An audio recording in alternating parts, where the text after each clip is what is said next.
Yo, what's bouncing my bronies? It's Sage here, coming at you guys with a different sort of actual Pro Tip Tuesday for you guys today.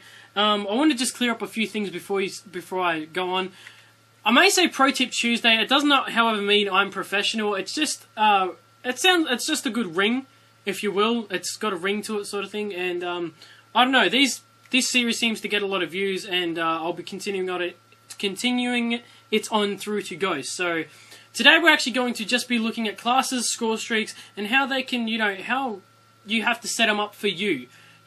Like, I try and stick by the actual saying. This may like be a short episode sort of thing, but I like to stick by the saying that what works for me may not work for you, and that's probably couldn't be any more true. So basically, my classes here, I've got 2v2 classes because I play 2v2s with Trent, but most of these are like my league play classes. It's because in league play I use them on a day-to-day basis, and it just works really well for me.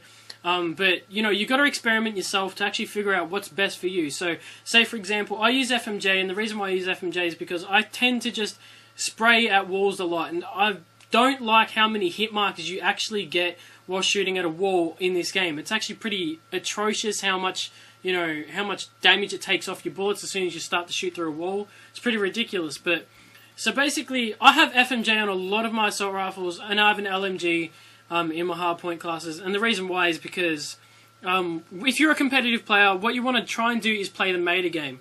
Now, if you don't know what the meta game is, it's basically, in short, or lack of a better saying or lack of a better description, it's getting into the other person's head, and it's making them fuck up. Because if you ever noticed, if you get mad at a video game, if you get genuinely mad, you start to play like absolute shit because you make irrational decisions. You make decisions on the fly, and 95% of the time they don't work. They get you more angry, and it's a vicious circle. You know what I mean? So, you got to play the meta game with people, and that's another thing I want to touch on with my CTF classes.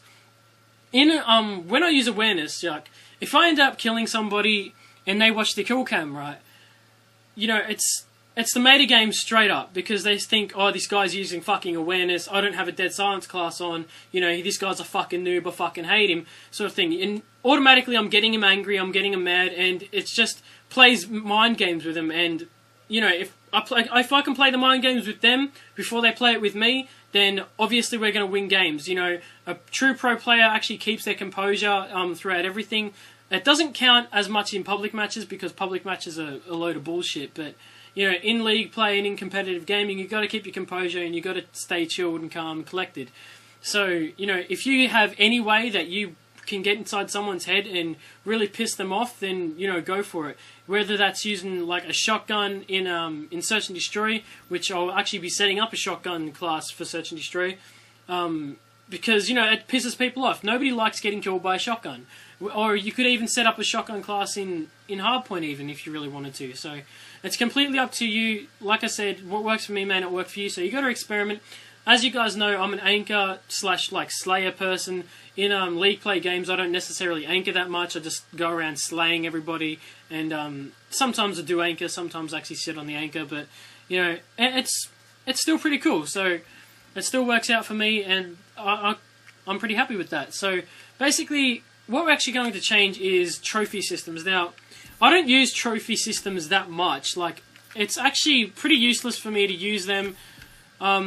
Speaking of which, I'll probably actually keep them on this one, though, because if I've got this out, it would help a lot in hills and stuff like that. So, one thing I've noticed is LMGs are really good for anchoring, and the reason why is because you have 100 shots in a magazine. Now, as everybody knows, 100 shots in a magazine is a fucking lot of ammo, and you can basically just perch up, or just sit up somewhere, waiting for them to run at you, trying to grab that anchor off you, and 95% of the time you're going to win the gunfight, because LMGs, such as the MK48, have very minimal recoil. They don't really recoil a lot, and they have a lot of power, so they're a really versatile weapon for anchoring, even though it's really newbie. But then again, you're playing the meta game, getting inside someone's head, pissing them off, and, then you can just romp them because they're all angry and shit. So it's really easy to win games once you piss somebody off like that. So basically, that's what I mean about the meta game.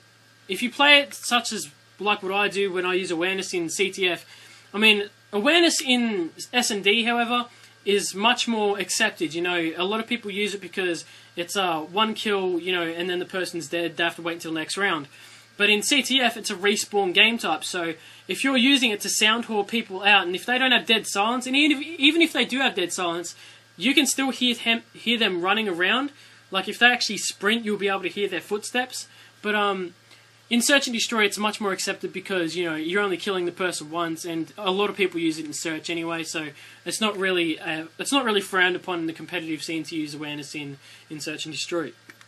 But in CTF, however, most people stick with the whole idea of, oh, you got to use tac mask, you got to use, you know, dexterity, and the thing I'm thinking is, if it's in the game, if it's not banned, why don't you use it? Which is why I was actually starting to go towards the Cap 40 in League play, because it's not banned in League play, and that's probably my dog, because my family just stirring up my dog. But yeah, guys, sorry, I had to just cut it there because my dog was making a lot of noise. It still is, but, you know, fuck it, I don't really care. So basically, that's what I mean about the Mayday game, guys. I'm going to have to end it here because my dad's playing with my dog and it's just howling.